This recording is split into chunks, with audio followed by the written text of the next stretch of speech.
Hi there, welcome to Nepi Invests. In today's video, I am going to be discussing why I am going part-time. In fact, today, the 5th of July, is technically the first day I am a part-time worker because if I was still full-time, I would have been actually doing a day shift today. So today I am not working, I am enjoying life, and that is actually one of the reasons why I'm going part-time.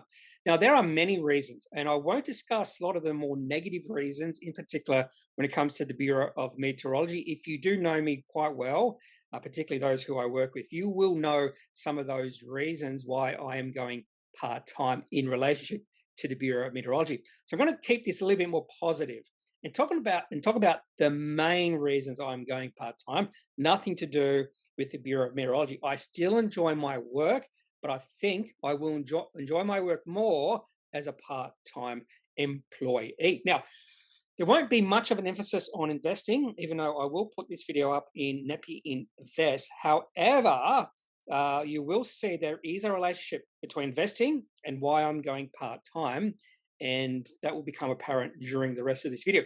For those who don't know, the background for this particular slide is Clouds Rest in Yosemite. And this is not a reason why I'm going part-time, but hopefully I'll be able to enjoy hikes like this. Probably Janine didn't like the means to get to this hike. So the means to an end, she didn't like the means, but the end was absolutely spectacular. One of the reasons she didn't like this particular hike was because it just snowed a few days previously. As you can see in the background, this was like the first or second day of autumn back in September of 2017. An absolutely fabulous hike, particularly with the views we had at the end. So I recommend this hike, Clouds Rest in Yosemite. One of the really good things about this particular hike, and a lot of hikes in America, is most people who go to national parks don't do these spectacular hikes. So again, Clouds Rest in Yosemite. So what does part-time or going part-time entail for me? And in effect, so as a full-time worker, my working week was 9 days long. So you do a sequence of shifts, 2-day shifts, 2-night shifts, 12 hours long, and then have 4 days off. So together, that equaled 9-day working week. Going part-time means my working week is now 18 days long. So what I've done is, instead of working two or one shift a week, I now am doing a sequence and then having the next sequence off. For instance, my last sequence of shifts were the 26th, the 27th of June, 2-day shifts, and then 2-night shifts on the 28th and 29th of June. Then I would have come back to do another sequence starting the 5th of July. So as a part-time worker, I decided I wanted to have that next sequence off.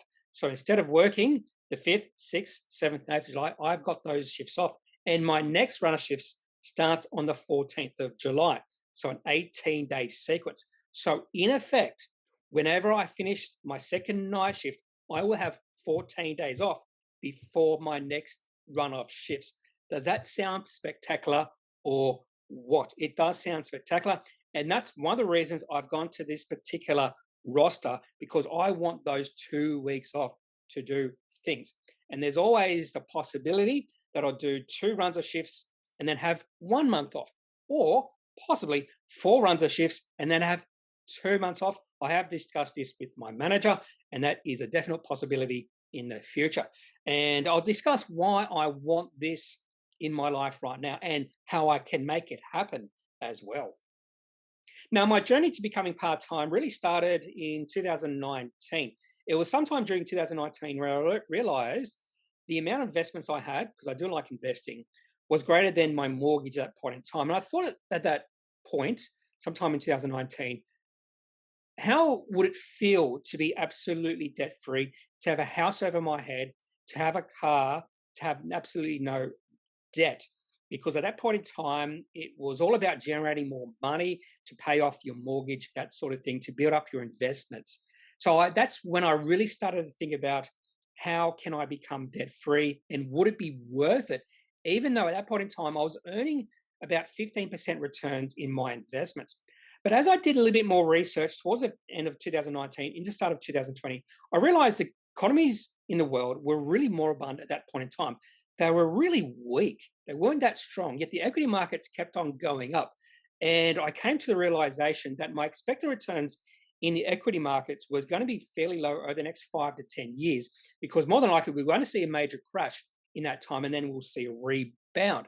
So I thought my expected returns in the equity markets were going to be quite low, not 15% per year, as I was experiencing for the 10 years previous to this.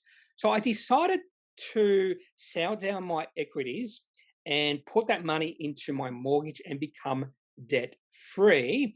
And the plan was to build up my cash and then put that cash into investments whenever I see or saw a correction in the market. Now, what happened then? And even in January 2020, I did not expect COVID-19 to be a significant issue. But it was in early February where I started to realize this could become a problem, significantly before most other people. So initially, I thought in 2020, this was just like a non issue. And then it was really one significant podcast I did listen to. I think it was either Millennial Vesting or We Talk to Billionaires, whatever that is, where they actually talked to this macro guy who understood what was happening in China, why they were locking down, why they were building hospitals really quickly. And he said at that point in time, this was going to affect the rest of the world. And we were going to see a significant downturn in the markets, see a significant downturn in the economies. And so that's when I became absolutely debt free. The only investments I had at that point in time were in my super. So I am an active super investor. So I don't, I make investments. So I think I'm with Net Wealth, and I decide what investments I make in my superannuation. I don't just say I want 50% in equities, 50% in infrastructure, something like that, which most superannuation investors are like in Australia. Anyway, so my only investments at that point in time were in super, and I wanted to hold those investments for the long term. Now, I had decided at that point in time, particularly when the market started to crash in late February, early March, that I was starting really ramping up my investments when the market got down to about 4,000. That was my go all in price. The XAO got down to 4,400 on March the 23rd. And that's the time when governments announced massive stimulus. And that's what the market was looking for. They wanted to know what the governments were going to do in response to COVID-19. And as soon as the government announced the massive stimulus, that's when the equities and the economies, not the economies, the stock market started to climb sort of a V-shaped recovery. And I started to go back into investing in April of 2020.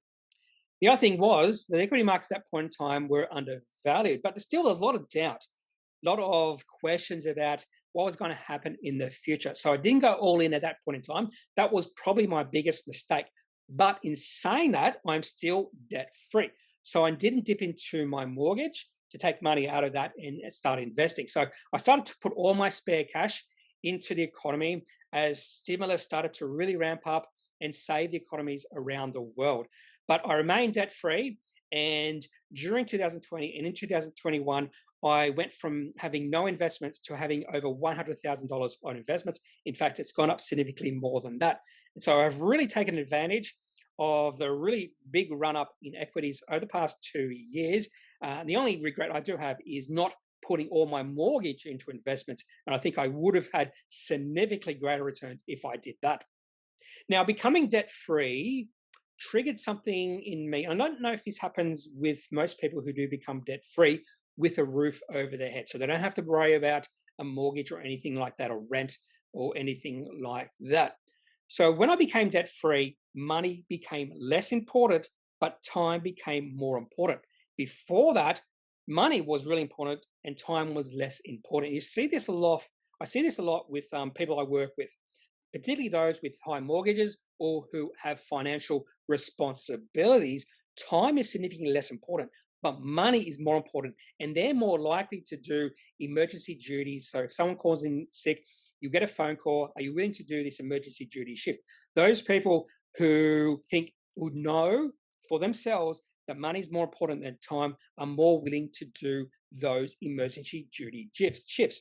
I right now will not do an emergency duty shift when I was a full-time worker. As a part-time worker, I'm a little bit more likely to do that because I have a lot more time on my hands. So right now, time is more important than money because I am financially secure right now. So it's very important to come to the understanding when you have enough. I'll come to that in a second. But during 2020, because time became way more important, I went through this self improvement phase. So I wanted to improve myself. I won't call it a midlife crisis. So I wanted to improve the very fact that sometimes I was really self impatient. Sometimes I didn't persist with things. So new things I was learning, I didn't really persist. So I decided to improve those by doing this massive puzzle. It took me about a year to do. The other thing I wanted to improve was how uncomfortable I was on camera. So in front of a video camera, in front of a photo camera, just listening to myself speak. I was really uncomfortable with that. So naturally enough, I went to doing videos, and that really improved the way I felt in videos and just listening to myself speak. But going part time in 2020 wasn't really part of my plans. But that changed in 2021 when I came to the realization that I have enough, that I'm financially secure. I don't need more money, well, significantly more money than I do have. And I'll talk about that later in the video. But this realization of having enough, I think it's very important that people come to this realization some point in their life. For me, it has happened. For some people, it will never happen, particularly those who are overly ambitious. Talking about people like Elon Musk, I don't think he will ever come to the realization that he has enough. He's already had the opportunity to come to that realization, but he keeps on wanting more and more. He's recently tried to make an acquisition of Twitter. Not sure if that's going to go through. He was, I think he was the PayPal guy. He sold out PayPal, and that's when he could have had it or come to realization that he had enough. But then he put some of his money into Tesla. Then he became the CEO, and I think he just wants more and more. He's very ambitious in what he wants. For those who are probably less ambitious, coming to the realization that you have enough might come earlier in their life, might come a little bit later, depending on their financial situation. But for me, coming to the realization that I had enough happened in 2021. So this was towards the end of 2021. I think it was August 2021 when I realized I had enough. I applied to use my long service leave at half pay for the majority of 2021. That was denied. And then eventually I requested to go part time. And that was a few months ago. And right now I am part time. So where does this word enough come from? And I think this is one of the most underappreciated words in the English language when you realize how important this word is.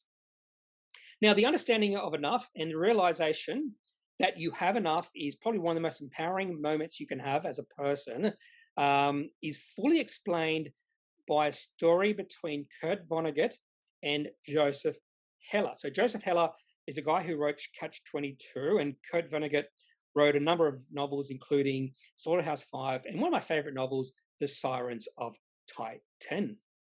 Now, I have heard this story before, but I wanted to get to the source of the story to see if it was true. And this was something that Kurt Vonnegut actually wrote in the New Yorker, a poem or tribute to Joseph Heller, who died December 1999. So this actually appeared in the New Yorker in early 2000. And I'll quote this word from word because I don't want to paraphrase it. It's a very powerful story with the word enough being the central piece of the story. True story, word of honor. Joseph Heller, an important funny writer, now dead, and I were at a party given by a billionaire on Shelter Island. I said, Joe, how does it make you feel to know that our host only yesterday may have made more money than your novel, Catch-22, has earned in its entire history? And Joe said, I've got something he can never have. And I said, what on earth could that be, Joe? And Joe said, the knowledge that I've got enough. Not bad, rest in peace. So again, one of the most powerful, underappreciated words in the English language, enough. And that's where I've got to in my life. I've come to the realization I have enough right now. Not only is enough one of the most powerful words in the English language, it is now the title of books.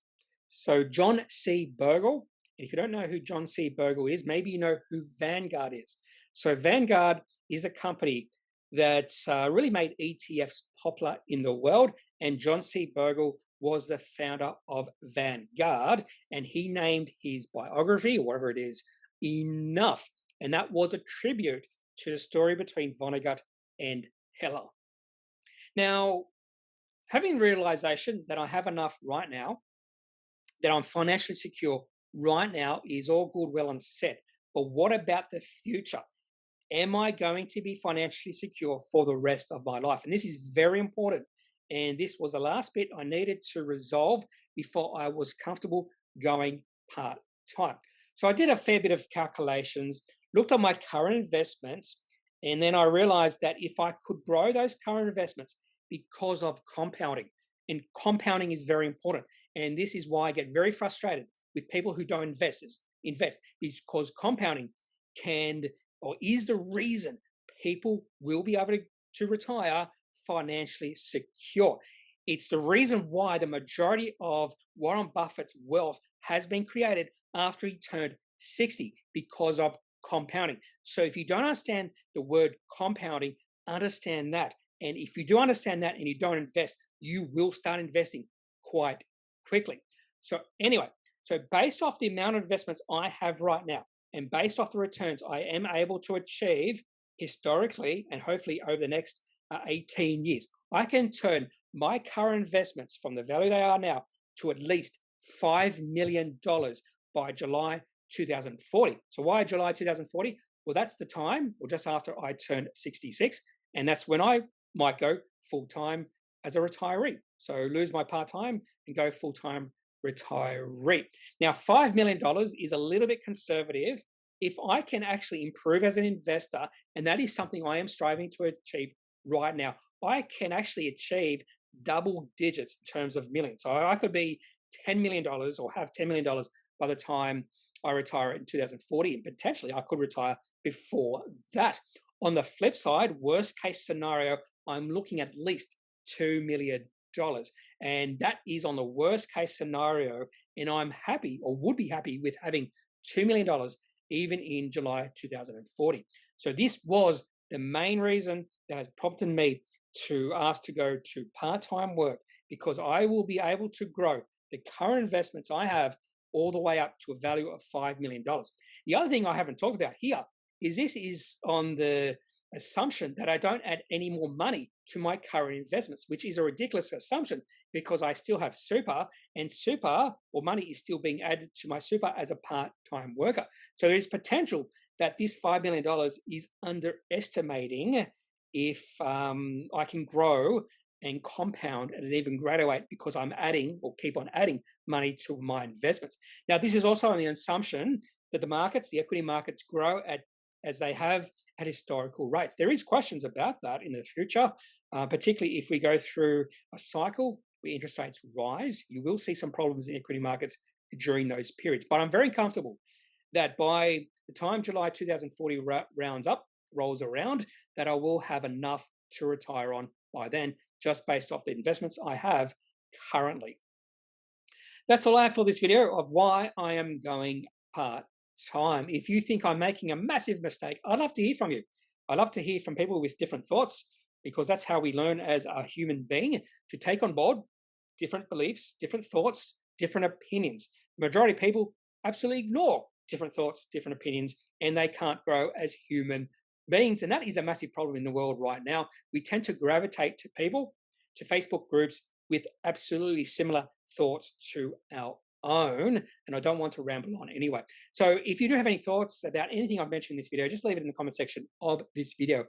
Otherwise, I'm not a financial advisor. Actually, I don't have to do that right now because I haven't really issued any financial advice, apart from me saying, why not go part-time if you realize you do have enough?